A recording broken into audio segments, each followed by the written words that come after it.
లేవు పైన జెండా కనబడుతుంది. జెండా కనబడినంటే మా గుండె జారిపోయింది. అది పాకిస్తాన్ లేవు. పైకి ఫైర్ చేసిన తర్వాత చుట్టుముట్టేశారు. జస్ట్ ఒక అరగంట టైంలో దొరికిపోయింది.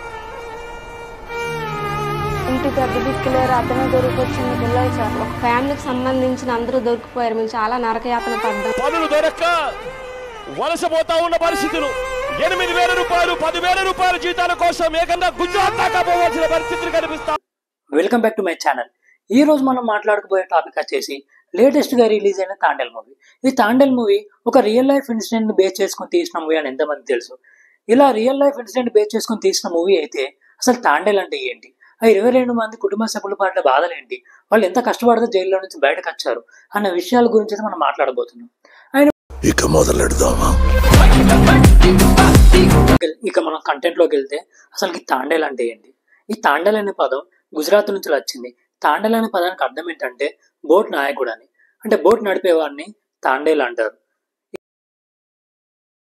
ప్రతి సంవత్సరం మత్స్యకారులు శ్రీకాకుళం నుంచి గుజరాత్ కి చేపల వేట కోసం వలస వెళ్లేవాళ్ళు. వీళ్ళు సెప్టెంబర్ టు మార్చి వరకు చేపల వేట కొనసాగించి మార్చిలో శ్రీకాకుళం తిరిగి వచ్చేవాళ్ళు. సెప్టెంబర్ టు జనవరి మధ్య కాలాన్ని జెల్లీ ఫిష్ సీజన్ లో అనేవారు. ఎందుకంటే ఆ కాలంలో వీళ్ళకి చాలా చేపలు పడేవి. అలాగే విషయానికి వస్తే పోర్బందర్ దగ్గర వేరేల్ ప్రాంతం చేపల వ్యాపారానికి చాలా ఫేమస్. దేశంలో ఉన్న మత్స్యకారులు గుజరాత్ కి వచ్చి సముద్రంలోకి వెళ్లి చేపలు వేటాడి దాన్ని తీసుకొచ్చి ఇక్కడున్న ఫిష్ కంపెనీస్ కి అమ్మేవాళ్ళు. సో అలాగే ఈ 22 మంది ఎప్పటిలాగే శ్రీకాకుళం నుంచి గుజరాత్ కు వచ్చి సముద్రంలోకి వేటకి దిగారు. అప్పుడు ఏమైందంటే అప్పటికే సముద్రం లోపలికి వెళ్లి వేటాడి వస్తున్న మత్స్యకారులు వీళ్ళతో ఏమన్నారంటే, ఈరోజు చేపలు చాలా బాగా పడుతున్నాయి, మీరు సముద్రం లోపలికి వెళ్ళండి, చేపలు బాగా దొరుకుతాయి అన్నారు. అది విన్న మన మత్స్యకారులు ఏం చేశారంటే ఎప్పటి వెళ్లే దూరం కంటే ఈసారి కొంచెం ఎక్కువ లోపలికి వెళ్లారు. ఇలా లోపలికి వెళ్ళడం వల్లే వాళ్ళు ఎప్పుడు మర్చిపోలేని సంఘటనలు వాళ్ళ జీవితంలో జరిగాయి. మన 22 మంది మత్స్యకారులు 3 బోట్లలో సముద్రం లోపలికైతే వెళ్ళడం జరిగింది. కానీ ఆ రోజు ఎప్పటి లేని విధంగా వాతావరణం అనుకూలించలేదు. చుట్టుపక్కల మొత్తం మంచు, తుఫాన్లు, భారీ వర్షాలు, బోట్లో ఉన్న GPS పనికి రావట్లేదు. ఇలా వీటి నుంచి కోలుకునే టైంలోనే వీళ్ళు అనుకోకుండా పాకిస్తాన్ టెరిటోరియల్ మెరైన్ వాటర్లోకి వెళ్ళారు. అంటే వీళ్ళకి తెలియకుండానే వీళ్ళు పాకిస్తానీ సముద్ర భూగర్భంలోకి ఎంటర్ అయ్యారు. అప్పుడు అక్కడున్న పాకిస్తానీ మెరైన్ సెక్యూరిటీ ఏజెంట్స్ వాళ్ళు వీళ్ళని పట్టుకోవడం జరిగింది. అండ్ ఇలా పట్టుకొని నేవీ బోట్ ఎక్కించారు. 22 మంది మత్స్యకారులలో 2 పిల్లలు, ముసలి వాళ్ళు, యువకులు ఉన్నారు. అండ్ వీళ్ళ మీద కోస్టల్ గార్డ్ వారు పెట్టిన ఛార్జెస్ ఏంటంటే అరెస్టెడ్ ఆన్ ఛార్జెస్ ఆఫ్ ఎస్పీనాట్స్. అంటే మా దేశపు సీక్రెట్స్ వీళ్ళు దొంగతనం చేయడానికి వచ్చారు అన్న నింద మోపారు. ఫస్ట్ వీళ్ళని నావీ ఆఫీస్కి తీసుకెళ్లడం జరిగింది. అండ్ నావీ ఆఫీస్ లో అయితే వీళ్ళ మీద మంచి అభిప్రాయం ఉంది. అరే వీళ్ళు దారి తప్పి వచ్చారు, అమాయకులు అనే ఉద్దేశం ఉంది. కాకపోతే వీళ్ళు ప్రోటోకాల్ ప్రకారం పై అధికారులకు చెప్పాలి. అలా చెప్పిన తర్వాత పై అధికారులు వీళ్ళని కరాచీ జైల్లో వేశారు. కరాచీ జైలు నుంచి తర్వాత కోర్టుకి తీసుకెళ్లారు. కోర్టు నుంచి చివరిగా కరాచీ లాంధీ జైల్లో అయితే వేయడం జరిగింది. ఆ జైల్లో వీళ్ళ పరిస్థితి ఎలా ఉండేదంటే అక్కడ ఆ పాకిస్తానీ జైల్లో మన 22 మంది మత్స్యకారుల ఒక పొజిషన్ అంత బాగుండేది కాదు. చాలా భయంకరంగా, చాలా దారుణంగా ఉండేది. అక్కడ మన భారతీయుల ఖైదీలు అంటే చాలా చులకన భావం, చాలా కోపంగా ఉండేవారు. అందుకనే వేరే వాళ్ళకి ఇచ్చే పనుల కంటే మన భారతీయులకి చాలా ఎక్కువ పని చెప్పేవారు.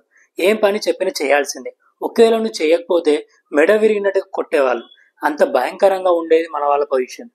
ఒక పక్క కుటుంబానికి దూరం అయ్యామనే బాధ, ఇంకో పక్క అసలు ఈ జైల్లో నుంచి బయటకు వెళ్తామా, అసలు రిలీజ్ అయ్యే అవకాశాలు ఉన్నాయా, లేకపోతే ఇక్కడనే చావడమా అని చాలా కష్టంగా బతికేవాళ్ళు. ఉన్న ఏకైక మంచి విషయం ఏమిటంటే ఆ జైల్లో ఉన్న ఖైదీలకు ఎవరైనా ఉత్తరాలు రాస్తే ఆ ఉత్తరాలను ఖైదీలకు ఇచ్చేవాళ్ళు. అప్పుడు వాళ్ళు చదివి ఆనందించేవాళ్ళు. సో అలాగే ఈ 22 మంది మత్స్యకారుల కుటుంబ సభ్యులు వీళ్ళకి లెటర్స్ రాసేవాళ్ళు. వీళ్ళు పాపం ఆ లెటర్స్ చదువుతూ చాలా బాధపడేవాళ్ళు. ఎందుకంటే అందులో ఆ కుటుంబ సభ్యులు వాళ్ళు పడే కష్టాలను, అరే ఇంటికి పెద్ద లేకపోతే ఎవరికైనా డబ్బు అవసరం వస్తుంది కదా, వాళ్ళు ఎలా బ్రతుకుతారు, ఆ తిండి దొరకని సమయంలో వాళ్ళు పడే కష్టాలను అన్ని వివరిస్తూ లెటర్స్ రాసేవాళ్ళు. దాన్ని చదువుతూ మన మత్స్యకారులు అయితే చాలా బాధపడేవాళ్ళు. ఆ 22 మత్స్యకారులలో రామారావు అనే వ్యక్తి వీళ్ళకు తాండేల్లో నిర్వహించేవారు. అంటే ఇతను చెప్పిన మాటే వీళ్ళందరూ ఫాలో అవ్వాలి. సో అతని వల్లే వీళ్ళు పాకిస్తాన్ చేతిలో చిక్కుకున్నారని చెప్పి బయట ఉన్న రామారావు భార్యని సూటిమూటి మాటలతో చాలా ఇబ్బంది పెట్టేవారు. రామారావు భార్యకు ఎలా ఉండేదంటే ఒక పక్క ఇంటి పెద్ద అయిన రామారావు ఏమో జైల్లో ఉన్నాడు, ఇంకో పక్క ఏమో వేరే కుటుంబ సభ్యులంతా రామారావు వల్లే వీళ్ళంతా పాకిస్తాన్కి చిక్కారని చెప్పి చాలా సూటిమొట్టి మాటలతో ఇబ్బంది పెట్టేవారు. వాళ్ళకి చాలా బాధ కలిగేది. ఎవరి తప్పు లేదు, అందరి బాధ ఒకటే. వాళ్ళ కుటుంబ సభ్యులు ఊరు కాని ఊర్లో, రాష్ట్రం కాని రాష్ట్రంలో, దేశం కాని దేశంలో, అది కూడా పాకిస్తాన్ అనే దేశంలో జైల్లో ఇరుక్కున్నారు. సో ఎవరికైనా భయం ఉంటుంది. ఇంకా పొజిషన్లు ఎలా ఉండదంటే మనకు తెలిసిందే, ఇండియన్ పాకిస్తాన్ మధ్యలో తరచుగా గొడవలు జరుగుతూ ఉంటాయి. ఏ సమయంలో ఏం జరిగేది తెలియదు. అని చెప్పి 22 మంది మత్స్యకారుల కుటుంబ సభ్యులకు భయం అనేది రెట్టింపైంది. చూడండి 10 నిమిషాల్లో జీవితం అనేది ఎంతలా తారుమారు అయిపోయిందో. వాళ్ళు ఎప్పటిలానే శీతాకాలం నుంచి గుజరాత్ వలస వచ్చారు. సముద్రం లోపలికి చేపలు పట్టడానికి వెళ్ళారు. 28 రోజులు గడిచిపోయాయి. ఈ ఫిషెస్ ని స్టోర్ చేయడానికి తెచ్చుకున్న ఐస్ కూడా కరిగిపోయింది. ఇక వీళ్ళు రేపు తెల్లవారుజామునైనా, ఇక మరుసటి రోజు ఉదయాన్నైనా తిరిగి వెళ్ళిపోదామనే సమయానికి ఎలాంటి సంఘటన జరిగిందో. ఇంకా ఆ సంఘటన సమయంలో ఎలా ఉండేదంటే, రామారావు ఇంటి నుంచి బయటకు వచ్చే సమయానికి అతని భార్య 7 నెలల గర్భవతి. అతను జైల్లో ఉన్నప్పుడే అతని భార్య ఒక బిడ్డకు జన్మనిచ్చింది. ఆ బిడ్డ ఫోటోని ఉత్తరంలో రాసి ఫోటో పంపించింది. ఆ ఫోటోను చూసి రామారావు ఎంతగా బాధపడి ఉంటాడు, అది వర్ణించలేనిది. సరిగ్గా అప్పుడే 2019 ఫిబ్రవరి 14 వ్యాలంటైన్స్ డే రోజు పుల్వామా అటాక్ జరిగింది.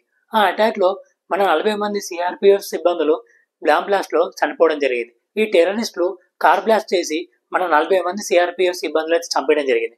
దానికి ఎన్కౌంటర్ గా మన వాళ్ళు పాకిస్తాన్ లోకి వెళ్ళి అక్కడ ఉన్న టెర్రరిస్టులను అయితే చంపేయడం జరిగింది. సో దాంతో అప్పుడు ఇండియా పాకిస్తాన్ మధ్య సంబంధాలన్నీ చాలా హీట్ అయిపోయాయి.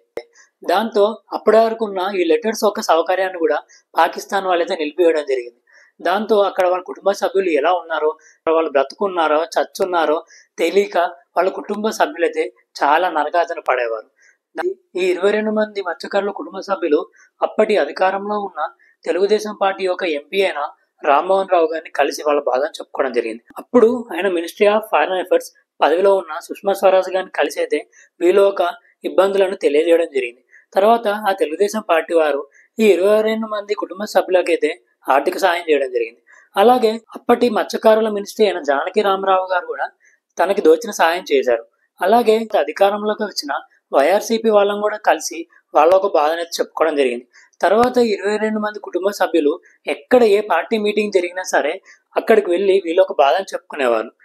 ఒకనొక సమయంలో ఈ 22 మంది మత్స్యకారుల కుటుంబ సభ్యులు ఆర్థికంగా ఎంత కష్టపడుతున్నా, కుటుంబంలో ఎన్ని సమస్యలున్నా అన్ని పక్కన పెట్టి వాళ్ళ సొంత ఖర్చుతో ఢిల్లీకి వెళ్ళి వైఎస్ఆర్సీపీ ఎంపీల సహాయంతో అప్పుడున్న ఎక్స్టర్నల్ అఫైర్స్ మినిస్ట్రీ అయిన జయశంకర్ గారిని కలిసి వాళ్ళ ఒక బాధను చెప్పుకున్నారు.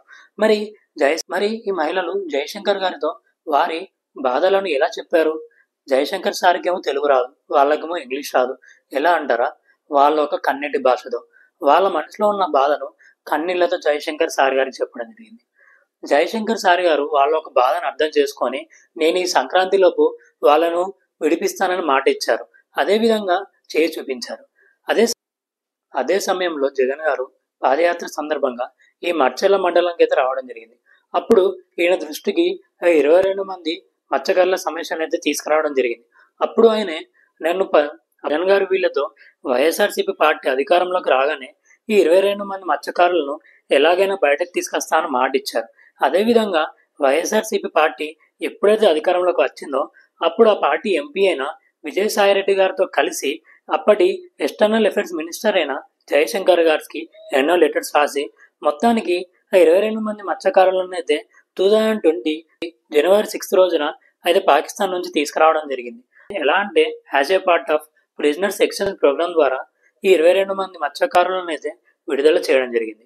The Pakistani ministry foreign affairs అధికారులు ఇస్లామాబాద్ లో ఉన్న ఇండియన్ హై కమిషన్ కి సమాచారం ఇచ్చి ఈ వాఘా బార్డర్ ద్వారా అయితే మన మత్స్యకారులను విడుదల చేయడం జరిగింది. ఇక విషయానికి వస్తే అసలైన తాండేల్ ఎవరు? మనకు ఈ సినిమాలో అయితే హీరో నాగ చైతన్య గారిని తాండేల్లో చూపించారు. కానీ ఈ రియల్ లైఫ్ ఇన్సిడెంట్ లో అసలైన తాండేల్ అంటే ఈ 22 మందికి చెందిన కుటుంబ సభ్యులు. వాళ్ళు పడ్డ కష్టాలు, వాళ్ళు ఎప్పుడు వెనకడిగేయలేదు కాబట్టి వాళ్ళే అసలైన తాండేల్. సో మీకైతే నేను ఈ తాండేల్ మూవీ గురించి, దాని వెనకాల ఉన్న అసలైన రియల్ ఇన్సిడెంట్ గురించి అర్థమయ్యేలా చెప్పాను అనుకుంటున్నాను. ఇంకా మరికొన్ని అప్డేట్స్ కోసం please subscribe to my channel.